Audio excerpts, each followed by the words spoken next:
2025 Sydney Marathon. Its first marathon as a world major, and I was able to get in through lottery. I met a ton of wonderful people. I met a ton of amazing organizations and run groups, let alone the race experience itself was really cool.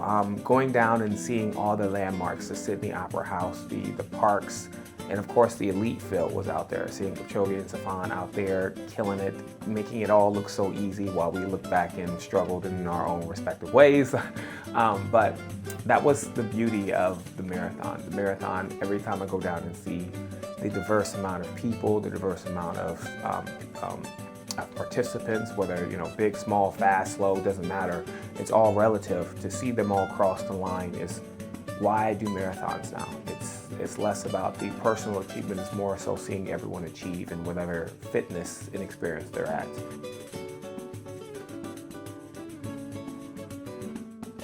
Each time I tackle a race, I always do a check for myself to make sure that am I enjoying it. That's always my first rule, and am I present? So going into Sydney, I had some very soft goals. We trained again for that, but it's always a game day decision. And during the decision itself, we was like, we're gonna go for a strong effort today. So we were looking anywhere between, 3:15-ish was ideal. 3:30 was like the B goal, so to speak.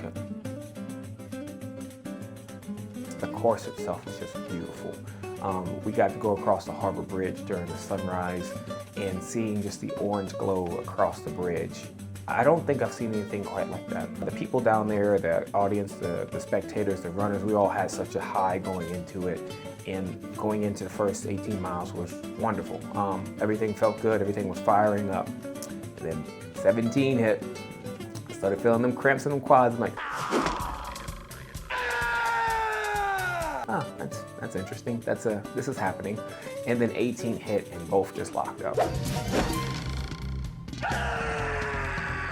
And there's not much you can do when that happens. I don't like running on cramps. Cramps for me gives me injuries. So we took back and then we just did intervals from that point, a run walk interval. We still finished out with a 3:39, which at first I was disappointed, but then once I got across the line, success is always subjective, so to speak. And I remember one thing that a peer of mine mentioned is, what is your measure of success? And every time I go to races, crossing a line is a success. So for me, it was a moment, being transparent, but at the same time, I sat back and really thought about the experience behind it. Just a lot of different factors that are a little hard to control, but at the same time, again, what was my measure of success? Going into it always, any race I do, is crossing the line, starting the line healthy, finishing the line healthy. Those are always my factors that I consider when completing a race and how I deem it to be successful or not. Cramping and all, one guy caught me slipping in photos, but I was present the whole time. And that's really important for me to experience the people who are on the side cheering us on, the spectators who, take their time to make the signs, to give us their energy, to give us their space, their time to encourage us. I like to be aware of that. I like to acknowledge that. I like to give them things. To the participants who are out there, going for their individual goals and, being part of the team, helping each other out. I want to be present for that. And I have to say, I was able to do both, all things considered. So that presence being in that race is what really helped get through and have me enjoy the marathon for what it is. It's an achievement, and as I said, during it, it's a celebration. I got interviewed, so that was cool, from the local news. And I said the same sentiments, is that, we really fight hard and we work hard for our different training aspects, whether it's a marathon or doing 1 mile. Sometimes we train hard for that. It's, with the 5K, the 10K, marathon, ultras, we put a lot of time into these goals. And I think it's worth always trying to celebrate those kind of things. So as long as those things are part of my marathon build and part of the actual marathons and the races that I participate in, that's a good thing. Everything else Australia is just beautiful. I can't speak into words enough how beautiful the place is, from Bondi Beach, from the malls around. I got to hold a set of pearls for the very first time. They were $40,000.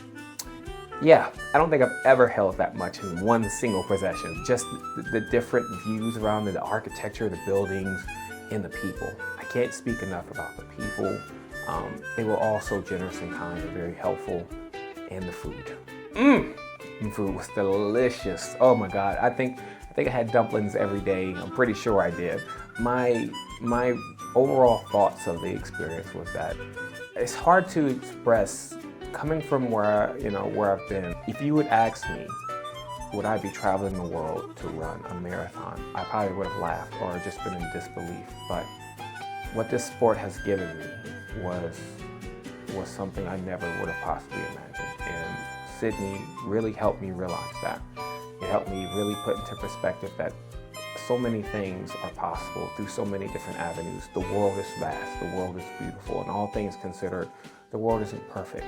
But I truly believe that there's more good than bad in it. And stepping out of comfort zone, stepping out of what we're used to experience that is truly, truly something we should take on. So I strongly encourage people to go check it out. The lottery opens up September 24th, I believe, of 2025 for 2026, depending on when you're watching this video. But I strongly encourage you to apply. I strongly encourage you to do charity or any of the tour groups. Definitely check out the Sydney Marathon for sure. Congrats to all the finishers who completed the marathon.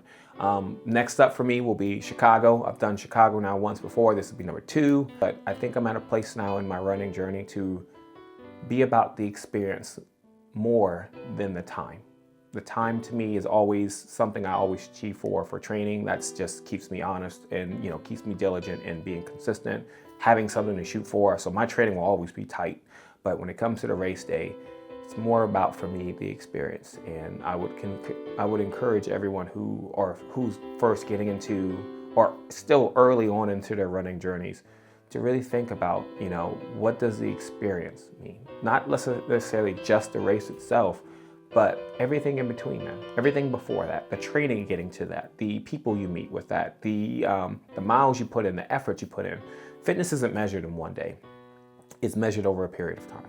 Truly a pleasure for those who are, part of this journey with me. We'll continue to do race recaps and just try to highlight different people. And again, remember, it's no matter where you're at in your fitness, it's your personal journey. Try to live it up and honor yourself. Give yourself your flowers for the effort that you put in towards this. You deserve it. You are special. You are awesome. Thanks again.